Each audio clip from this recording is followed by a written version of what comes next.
the meditations of our hearts be always acceptable in thy sight, O Lord, our strength and our Redeemer. Amen. From time to time, I'm reminded of how different words mean different things to different people. Happened this week. This past week, some of you know my eldest daughter and two of my grandchildren were here. Fiona, 4.5 years old, and Rowan, 2.5 years old. This is the first time I've been around Rowan when she actually had real words she could say. For a while, she's been copying her older sister, and whatever Fiona would say, you could tell she was saying the same thing by the way her voice went up and down, but you couldn't tell the words. But she had words this week, and she had lots of words. The words just sort of kept coming. Every now and then, they were surprising. Every now and then, we needed a bit of a translation to get what they were. Yesterday, we were out with a friend on our friend's boat.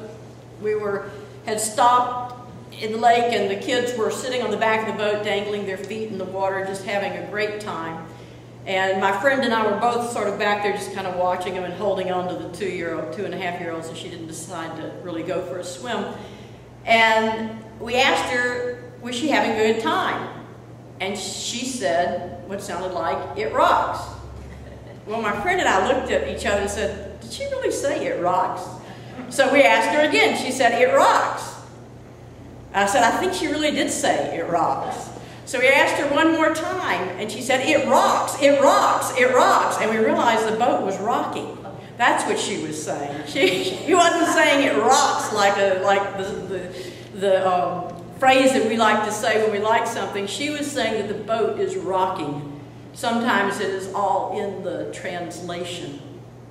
And that's the case with today's gospel reading from Luke.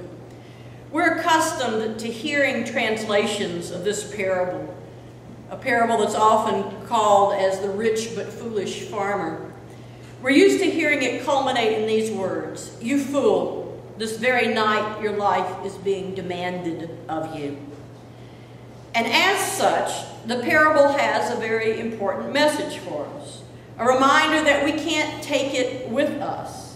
The "it" here, of course, being our money, or in a broader sense, our possessions.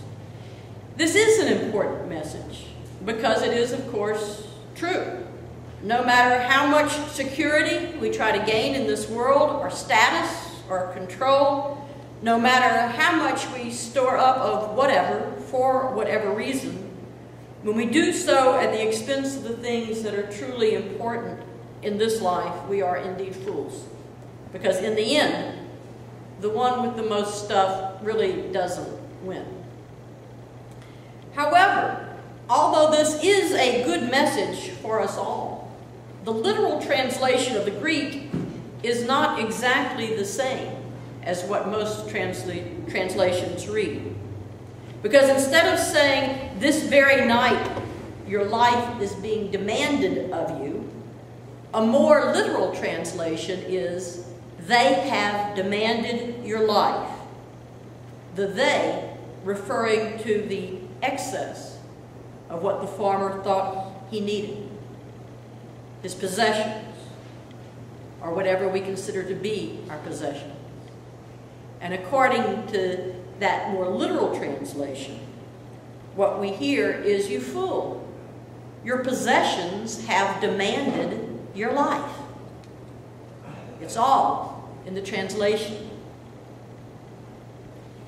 So in this translation, regardless of what we do or don't take with us when we die, the most important thing is not what happens after we die, but how we live right now.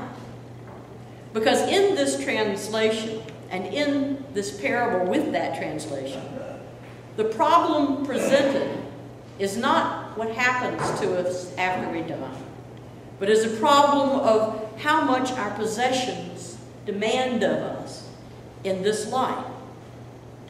And the fact is that quite often our possessions demand a good bit of us in this life. A good bit of the hours of our day, a good bit of our energy. Houses have to be maintained, lawns have to be mowed, cars have to be taken care of, clothes have to be washed and dried and folded. You know what I mean. The list goes on and on, depending on how much stuff we have. And in the parable, I don't think the problem is so much the stuff itself. I mean, we all have to have some stuff. We have to have a place to live, and we have to take care of it. And if you're going to function in this society, you pretty well have to have some kind of vehicle, and it does have to be maintained. Now, the problem isn't the stuff. The problem in the parable is the man's attitude towards his stuff. He seems to think that if he has and gets and keeps enough of it, it will eventually set him free to live a better life. According to the parable, the problem is that he looks to gain this freedom, and he looks to gain this better life by storing up more and more and more stuff. So the real message of the parable is that true freedom and a really better life will never be found in storing up stuff, but only by storing up riches toward God. But again, different words mean different things to different people. Even the words being rich toward God. What does being rich toward God mean? Well, in all of the Gospels, Jesus gives us the meaning over and over and over again, both by the words he says and by the actions he shows. But the most direct way that he ever says it is by quoting the same words that had been a part of his own Jewish faith for generations. The words we read a couple of weeks ago as part of our gospel reading. Being rich toward God is to love God with all our heart and soul and strength and mind, and to love our neighbor as ourselves. Remember that? We read it just a week or so ago when we told the parable of the Good Samaritan.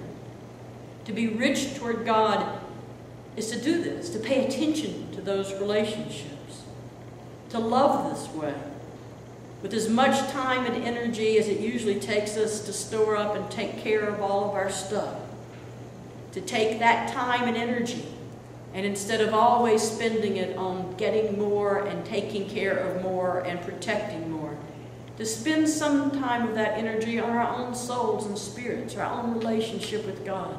To spend some of that time and energy on how we really take care of ourselves. To spend some of that time and energy on what we do with all of creation, and especially with our neighbors.